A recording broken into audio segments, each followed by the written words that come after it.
Hello, good evening. Welcome to today's reading of short story from this book, Collected Short Stories of Ruskin Bond.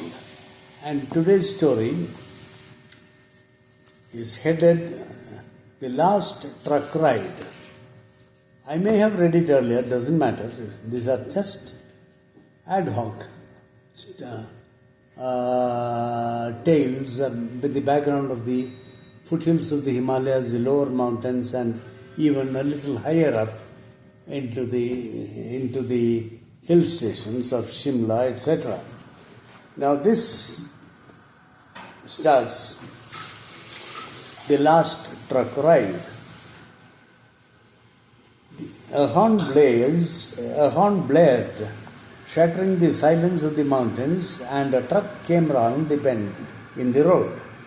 A herd of goats scattered to left and right.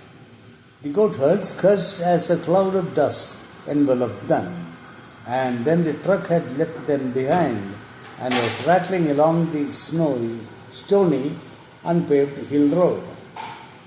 At the wheel of the truck, stroking his grey moustache, sat Pritam Singh, a turbaned Sikh. It was his own truck. He did not allow anyone else to drive it. Every day he made 2 trips to the limestone quarries, carrying truckloads of limestone back to the depot at the bottom of the hill. He was paid by the trip, and he was always anxious to get in 2 trips every day. Sitting beside him was Nathu, his cleaner boy. Nathu was a sturdy boy with a round, cheerful face. It was difficult to guess his age. He might have been 12 or he might have been 15.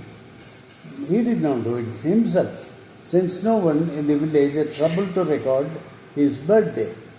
But the hard life he led probably made him look older than his years.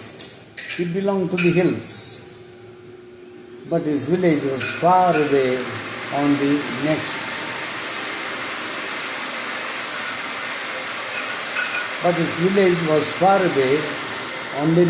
range. Last year, the potato crop had failed. As a result, there was no money for salt, sugar, soap and flour. And Nathu's parents and small brothers and sisters couldn't live entirely on the onions and artichokes, which were about the only crops that had survived the drought. There had been no rain that summer, so Nathu waved goodbye to his people and came down to the town in the valley to look for work. Someone directed him to the limestone depot. He was too young to work at the quarries, breaking stones and loading them on the trucks. But Pritam Singh, one of the older drivers, was looking for someone to clean and look after his truck. Nathu looked like a bright, strong boy, and he was taken on at 10 rupees a day. That had been 6 months ago, and now Nathu was an experienced hand at looking after trucks, riding in them, and even sleeping in them. He got on well with Pritam Singh, the grizzled 50-year-old Sikh, who had well-to-do sons in the Punjab, but whose sturdy independence kept him off the road in his battered old truck. Pritam Singh pressed hard on his horn. Now there was no one on the road, no animals, no humans, but Pritam was fond of his horn, and he liked blowing it. It was music to his ears. "One more year on this road," said Pritam, "then I'll sell my truck and retire." "Who will buy this truck?" said Nathu. "It will retire before you do." "Don't be cheeky, boy. She's only 20 years old. There's still a few years left in her." And as though to prove it, he blew his horn again. Its strident sound echoed and re-echoed down the mountain gorge. A pair of wild fowls, disturbed by the noise, flew out from the bushes and gilded across the road in front of the truck. Pritam Singh's thoughts went to his dinner. Haven't had a good meal for days, he grumbled. Haven't had a good meal for weeks, said Natu, although he looked quite well fed. Tomorrow I'll give you dinner, said Pritam. Tandoori chicken and pilaf rice. I'll believe it when I see it, said Natu. Pritam Singh sounded his horn again before slowing down. The road had become narrow and precipitous, and trotting ahead of them was a train of mules. As the horn blared, one mule ran forward, one ran backwards, one went uphill, one went downhill. Soon there were mules all over the place.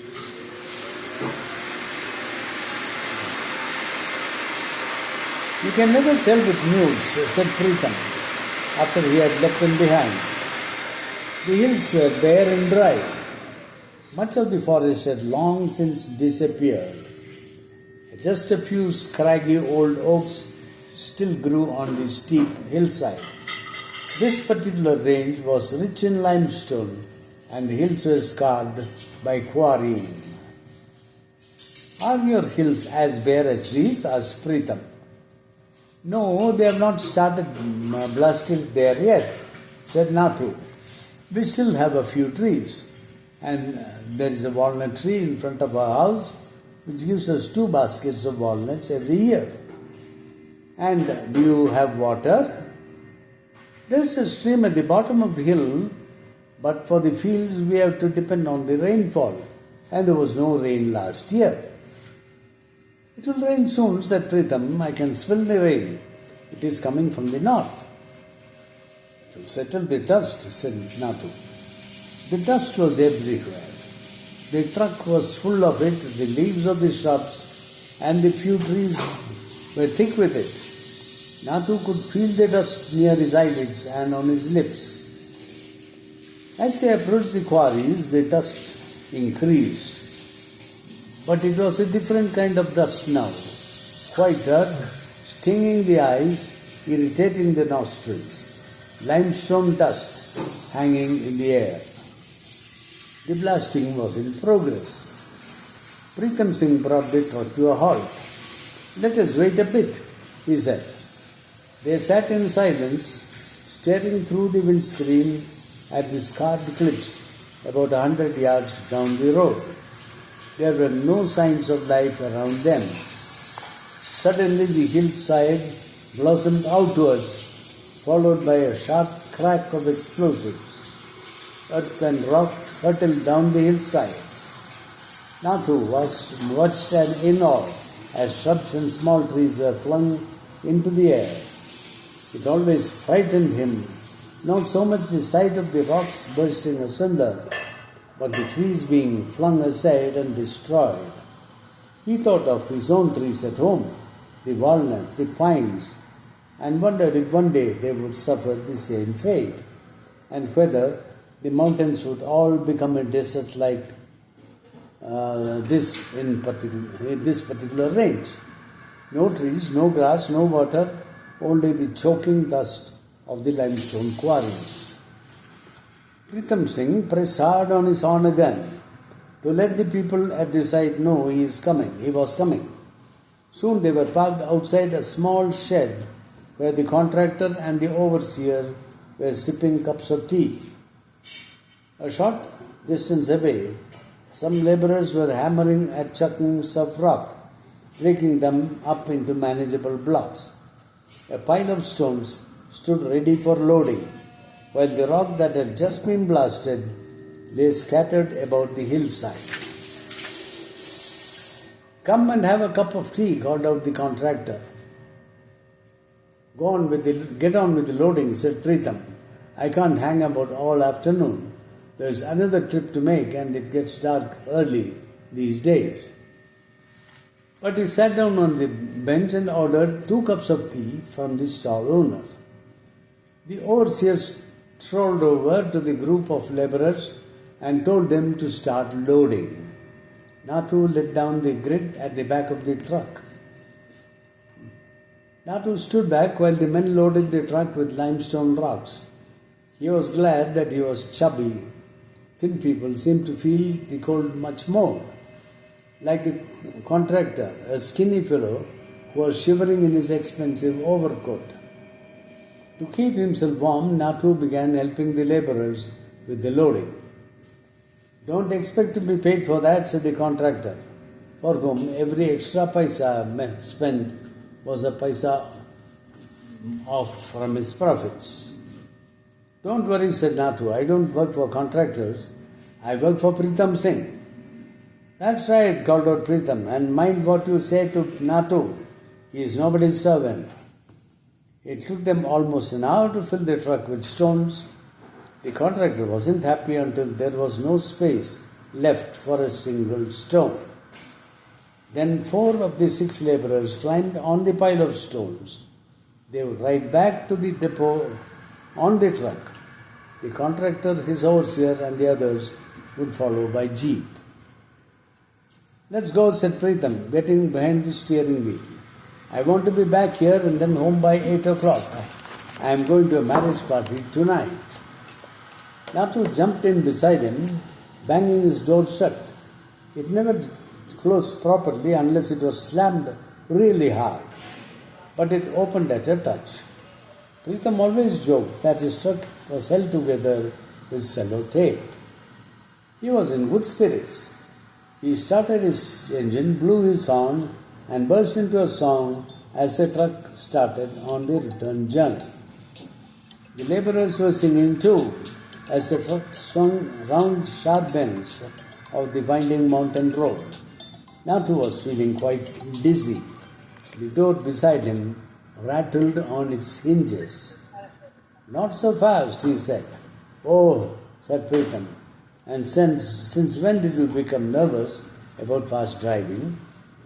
"Since today," said Natu. "And what's wrong with today?" "I don't know, it's just that kind of day, I suppose." "You're getting old," said Pritam, "that's your trouble." "Just wait till you get to be my age," said Natu. "No more cheap," said Pritam, and stepped on the accelerator and drove faster. As they swung round the bend, Natu looked out of his window. All he saw was the sky above and the valley below. They were very near the edge, but it was always like that on this narrow road. After a few more hairpin bends, the road started descending steeply into the valley. "I'll just test the brakes," said Pritam, and jammed down on the brakes so suddenly that one of the laborers almost fell off at the back. They called out in protest. Hang on," shouted Pritam. "You are nearly home." "Don't try any shortcuts," said Natu. Just then a stray mule appeared in the middle of the road. Pritam swung the steering wheel over to his right, but the road turned left and the truck went straight over the edge. As it tipped over, hanging for a few seconds on the edge of the cliff, the laborers leapt off the back of the truck. The truck pitched forward, and as it struck a rock outcrop, the door near Natu burst open. He was thrown out. Then the truck hurtled forward, bouncing over the rocks, turning over on its side and rolling over twice before coming to rest against the trunk of a scraggy old tree.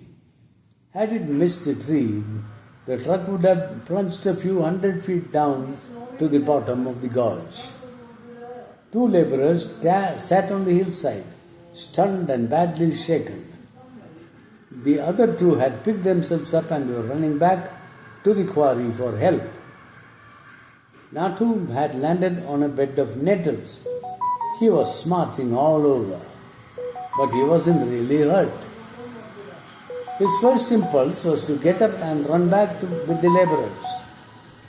Then he realized that Pritam was still in the truck. If he wasn't dead, he would certainly be badly injured. Natu skidded down the steep slope, calling out, "Pritam, Pritam, are you all right?"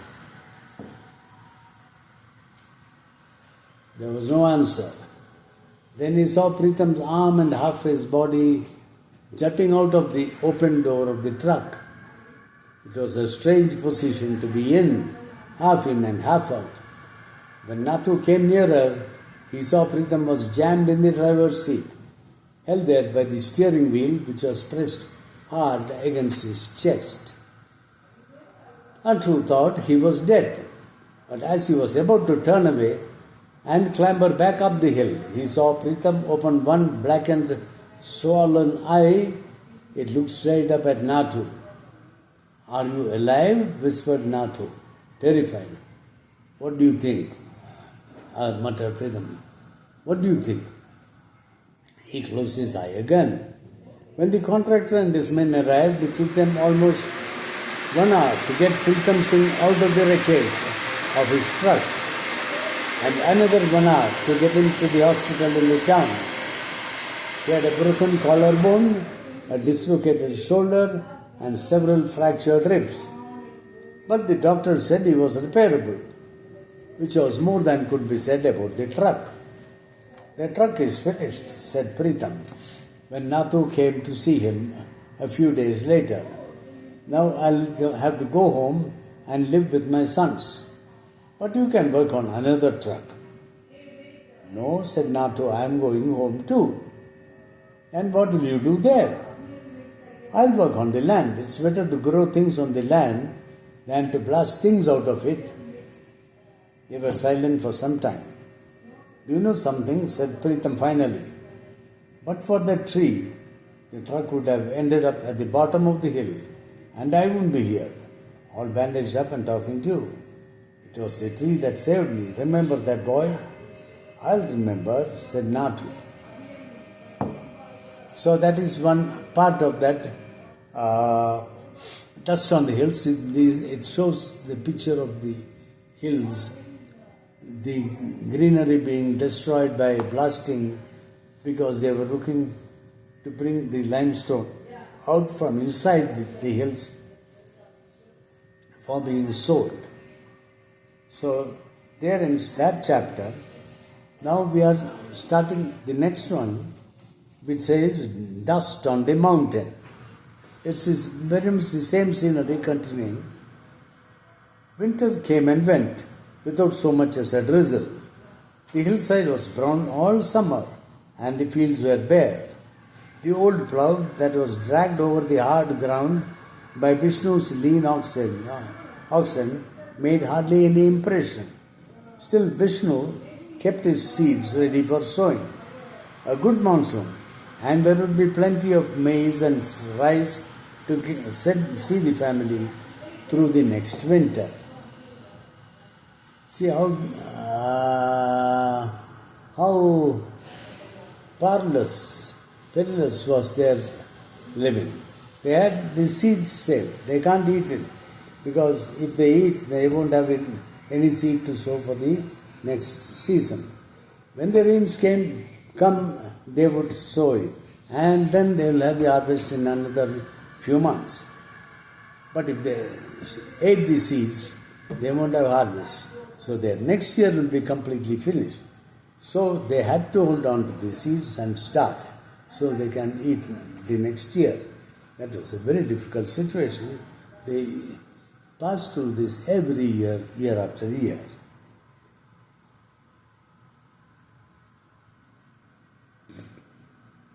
Summer went its scorching way, and a few clouds gathered on the southwestern horizon. "The monsoon is coming," announced Vishnu. His sister Pooja was at this small stream washing clothes. "If it doesn't come soon, the stream will dry up," she said. "See, it's only a trickle this year. Remember when there were so many flowers growing here on the banks of the stream? This year there isn't one." "The winter was dry, it did not even snow," said Vishnu. "I cannot remember another winter when there was no snow," said his mother. This year, the year your father died, there was so much snow, the villagers could not even light his funeral fire for hours. And now there are fires everywhere. She pointed to the next mountain, half hidden by the smoke from a forest fire. At night they sat outside their small house, watching the fire spread. A red line stretched across the mountain. Thousands of Himalayan trees were perishing in the flames. Oaks, devdavas, maples, pines, trees that had taken hundreds of years to grow. And now a fire started carelessly by some campers had been carried up the mountains with the help of the dry grass and strong breeze. There was no one to put it out, and it would take days to die down by itself. If the monsoon arrives tomorrow, the fire will go out, said Vishnu, ever the optimist. He was only 12, but he was the man in the house. He had to see that there was enough food for the family and for the oxen, for the big black dog and the hens. There were clouds the next day, but they brought only a drizzle. It's just the beginning, said Vishnu, as he placed a bucket of muddy water on the steps. It usually starts with a heavy downpour, said his mother, not with a drizzle. But there were to be no downpours that year. Clouds gathered on the horizon, but they were white and puffy and soon disappeared. True monsoon clouds would have been dark and heavy with moisture. There were other signs or lack of them that warned them of a long, dry summer. The birds were silent or simply absent. The Himalayan barbet, who usually heralded the approach of the monsoon with strident calls from the top of a spruce tree, hadn't been seen or heard. And the cicadas, who played a deafening overture in the oak trees at the first hint of rain, seemed to be missing altogether. Pooja's apricot tree usually gave them a basket full of fruit every summer. This year it produced barely a handful of apricots, lacking juice and flavor. The tree looked ready to die, its leaves curled up in despair. Fortunately, there was a store of walnuts and a binful of wheat grain and another of rice stored from the previous year, so they would not be entirely without food. But it looked as though there would be no fresh fruit or vegetables. And there would be nothing to store away for the following year. Money would be needed to buy supplies in Tehri, some 30 miles distant, and there was no money to be earned in the village. I'll go to Mussoorie and find work, announced Vishnu. But Mussoorie is a 2-day journey by bus, said his mother. There is no one there who can help you, and you may not get any work. In Mussoorie, there is plenty of work during summer. Rich people come up from the plains for their holidays. It is full of hotels and shops and places where they can spend their money. But they won't spend any money on you. But there is money to be made there, and if not, I'll come home. I can walk back over the Nagatibba mountain. It will take only 2.5 days, and I'll save the bus fare. Don't go by, pleaded Pooja. There'll be no one to prepare your food. You'll only get sick. But Vishnu had made up his mind. So he put a few belongings in a cloth shoulder bag, while his mother prized several rupee coins out of a cache in the wall of their living room. Pooja prepared a special breakfast of paranthas and an egg scrambled with onions, the hen having laid just one egg for the occasion. Vishnu put some of the paranthas in his bag, then waving goodbye to his mother and sister, he set off down the road from the village. After walking for a mile, he reached the highway, where there was a hamlet with a bus stop. A number of villagers were waiting patiently for a bus. It was an hour late, but they were used to that. As long as it arrived safely and got them to their destination, they would be content. They were patient people, and although Vishnu wasn't quite so patient, he too had learnt how to wait for late buses and late monsoons. Along the valley and over the mountains went the little bus with its load of frail humans. A little misjudgment on the part of the driver, and they would be dashed to pieces on the rocks far below. How tiny we are, thought Vishnu, looking up at the towering peaks and the immensity of the sky. Each of us no more than a raindrop, and I wish we had a few raindrops. There were still fires burning to the north, but the road went south, where there were no forests anywhere, just bare brown hillsides.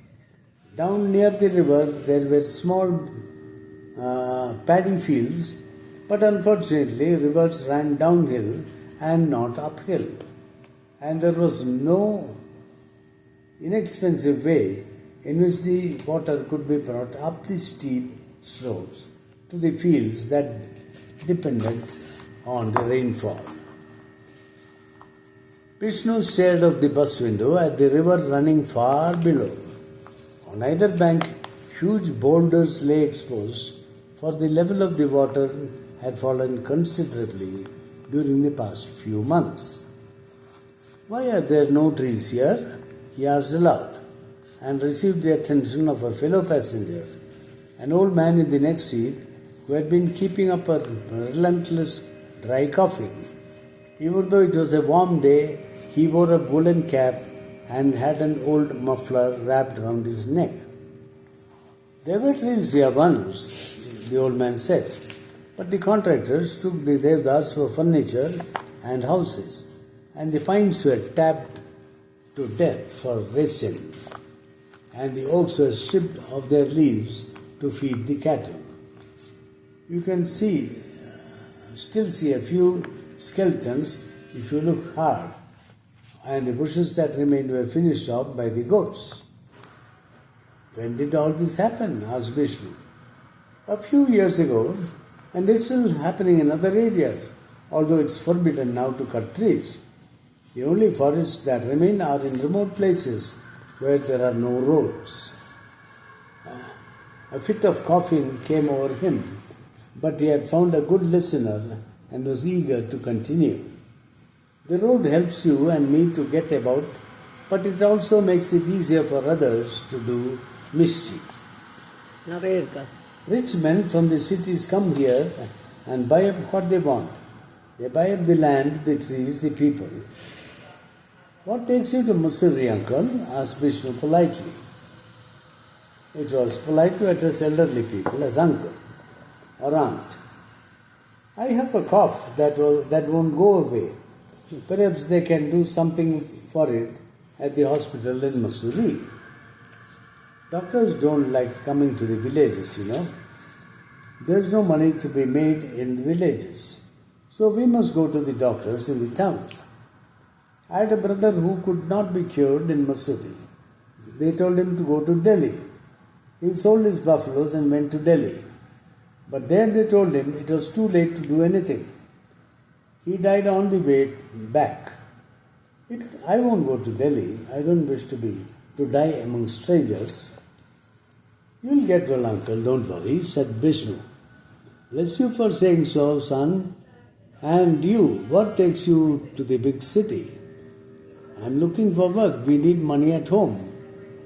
"It's always the same. There are many like you who must go out in search of work. But don't be led astray. Don't let your friends persuade you to go to Bombay to become a film star.